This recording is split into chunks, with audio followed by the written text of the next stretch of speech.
Guys Xiaomi ফোনের হচ্ছে একটা খুব সুন্দর ফিচার আমি আপনাদেরকে দেখাবো। যেমন এই যে আমি যদি পাওয়ার বাটন দুইবার প্রেস করি দেখতে পারতেছেন যে ফ্ল্যাশ লাইট জ্বলছে, আবার যদি দুইবার প্রেস করি দেখতে পারতেছেন ফ্ল্যাশ লাইট অফ হয়ে গেছে।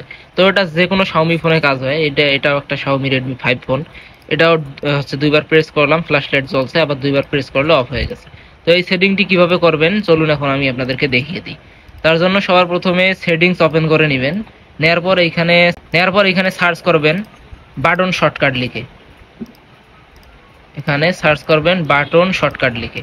যেমন এখানে আমি যদি বাটন শর্টকাট যে ক্লিক করি, এই যে এই অপশনে আসার পর দেখতে পারবেন এখানে টার্ন অন ফ্ল্যাশ লাইট নামে একটা অপশন আছে, এইটা অন করে দিবেন। দেওয়ার পর হচ্ছে এই বাটন হচ্ছে দুইবার প্রেস করলে ফ্ল্যাশ লাইট জ্বলবে, আবার দুইবার প্রেস করলে অফ হয়ে যাবে। এই হচ্ছে যে কোনো শাওমি ফোনের এটা খুবই সুন্দর একটি ফিচার। এটা আমি ইউজ করি, দেখতে পারতেছেন সবগুলা ফোনেই কাজ করে এই ফিচারটা। শুধু ফোনের সেটিং অনুযায়ী আপনাদেরকে আলাদাভাবে খুঁজে নিতে হবে।